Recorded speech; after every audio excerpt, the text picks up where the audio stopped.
Well, congratulations on the film. There's been a lot of anticipation about this one, and some people aren't quite too sure about it, but after the reaction last night, I think it's safe to say that horror fans are just going to eat this up. Do you feel a sense of relief now that South by Southwest has sort of kicked this off? Yeah, definitely. Having been blessed by the ultimate audience, yeah, it makes us feel good, like we didn't screw up. But do you ever think about that when there's so much discussion and worry and concern and that kind of thing, or do you just kind of just chalk it all up? I think fans were more concerned than we were, but we're going to certainly take their needs into account. And as producers for the original one, we want to make sure there were certain elements that were there, and yet allowing Fede to do a whole new take on it. Yeah, and this one's pretty brutal. It didn't hold back at all. Did you ever think that? Maybe was there a certain kind of standard you're going for? You just figured, we'll just throw it all out there, see how it works? Kind of the only rule was that I want to make sure that every, horrific moment of the movie was going to be followed by one that was even more horrific. So then it's kind of, so if you start quite high, then that has to keep climbing and keep climbing and keep climbing. It gets to a moment after 90 minutes that it gets to crazy places.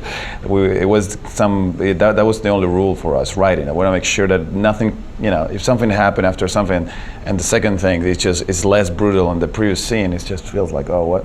So we want to make sure that it was always escalated.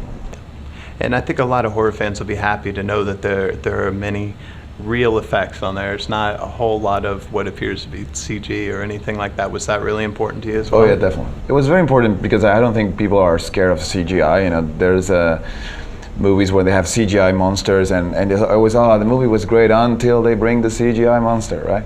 And those images, they sell tickets sometimes because they see something new in a computer and they are attracted by it. But at the end of the day, we want a movie that lasts long, that stays in the archives of filmmaking for ages, like the original 3 movies. I don't want my movie to age faster than the original, so that would be terrible. So they has to, you have to. There's a legacy to continue, and if you put some CGI, you're always going to be convinced that it looks great, and 3 years from now it's not going to look that good, and 10 years from now it's going to be unwatchable. So you don't want that. So that's why that was the other reason why not to use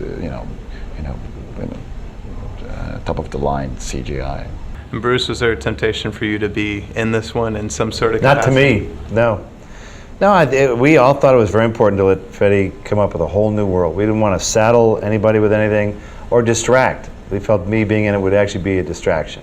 But I think isn't the series going to continue with a sequel to your films as well? It could. Sam Raimi makes a lot of bold statements, but he's busy making big Hollywood movies right now. And last thing I want to ask you, this one looked like it was so much fun to make. So was there a particular day or scene or something that you think will always stick out for you?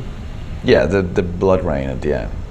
Because that was something that even if it wasn't, sometimes there's a lot of moments that on the camera they're super powerful on the screen, but when you're standing on set, you go like, what's going on? Oh, they're shooting something over there, and it's such a small moment that in the screen translates into something big. But while you're shooting, it's not that big. But the blood rain didn't matter what you were doing, where you were looking at. You were standing in the woods in the middle of nowhere, which is actually raining blood because you had all these hooks all over the place.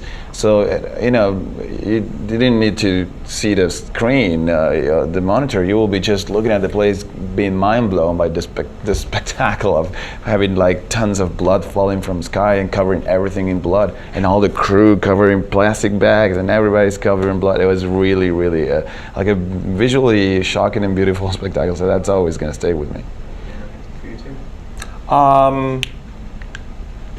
The blood rain was a good one. There was an iconic moment of seeing Jane in the cellar door that went back to the original Evil Dead. So it was that was a somewhat different but similar iconic image that I remember from the original and from this one.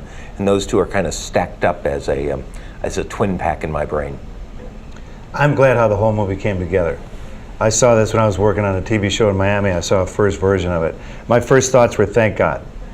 Because Fede's first version of this movie to show to us was only 90 minutes long. Most directors turn in 120-minute opus, and you have to just hack it down and hack it down. This is a movie that never wanted to be more than 90 minutes. And so that's when we knew that Fede, he gets it. This movie moves along. They have to. This is the genre that does it. It's not time to be ponderous. It's true, and it does. And congratulations on the film, and thank you so much for your time. Right on.